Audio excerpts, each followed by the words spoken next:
Take advantage of this break in the action here in Kazakhstan to take a quick walk around this big round table where over the course of today and maybe even tomorrow, religious leaders from a host of faiths are sitting here together in dialogue to talk about common problems.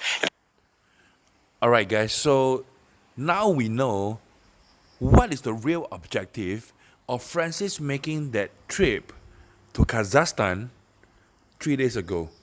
It is to it is to attend the interfaith dialogue.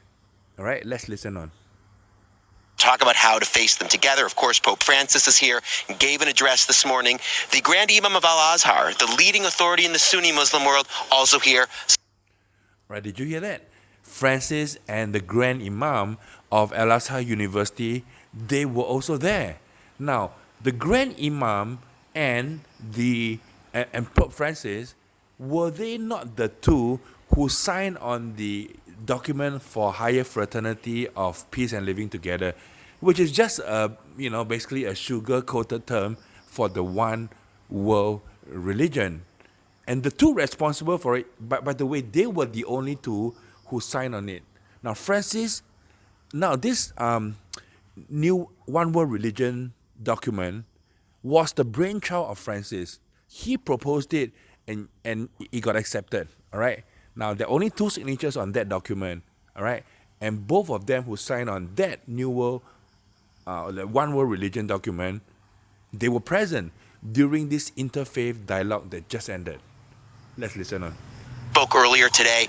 In the meantime, we've been here on the sidelines of the conference interviewing whoever we can, and we managed to catch up, believe it or not, with a member of the delegation from Iran. I asked him what he has to say to those in the Middle East who have a negative impression of his country. Here's what he had to say. We think that we follow justice in the world, and our message to the world is that we should prevent the cruel, powerful governance to prevent from the war and from the extremists like Daesh. Those who bring ISIS to the world try to say an incorrect picture of Islam, while Islam is the religion of peace, and this is the message of Iran to the world. Beyond that, this is, of course, an important forum for dialogue between Jews and Muslims. And we were able to speak with Ashkenazi Chief Rabbi David Lau, who's here, by the way, we should say, along with Sephardi Chief Rabbi Yitzchak Yosef.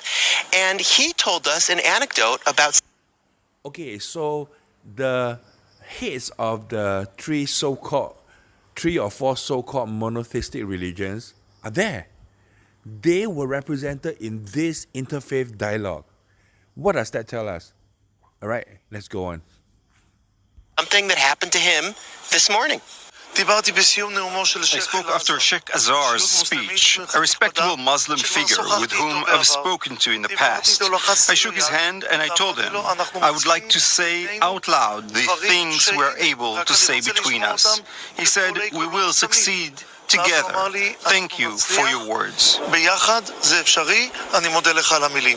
At any rate, this Congress important because of the opportunities it has for meetings on the sidelines between Jewish and Muslim delegates. We spoke to a number of the Jewish delegates who are here, and they've told us or hinted at meetings that they're having on the sidelines of this event, including Chief Rabbi David Lau saying that he does have meetings he doesn't want to discuss with Muslim leaders. As always at these events, the attitude off camera, including to us, often much, much different than the attitude of people when they want to speak publicly. At any rate, progress, even if it's incremental. Okay, so let me end by stating the most important thing, all right, which is the purpose of this video. Why the timing of this? Why were they so secretive about this visit by Francis, to Kazakhstan? Now, the reason is the same. The reason why Francis is so secretive about the agenda of this Kazakhstan visit is the same reason why they are so secretive about the official opening date of the Abraham family house. Okay, now I believe, right, that they're preparing people, for the opening of this Abraham family house because of, the representations by the different heads of the so-called monotheistic religions. Okay, so I believe, right, that the Abraham family house is going to open really soon. And that's what they are saying as well, right? They are saying that it'll be open in 2022. Now, some say it is in September of 2022. So we've got about 2 weeks more to find out, all right? So, this is an important prophetic development because it involves the potential dividing of Jerusalem. And you know what that's going to happen. You know what's going to happen when they do that, all right? So, but I believe, right, that there will be a little bit more that has to unfold before they can say peace and safety, before Jerusalem will be divided. But that would be a very lengthy discussion, which I will leave for another day. Look at my brothers and sisters, our redemption draweth near.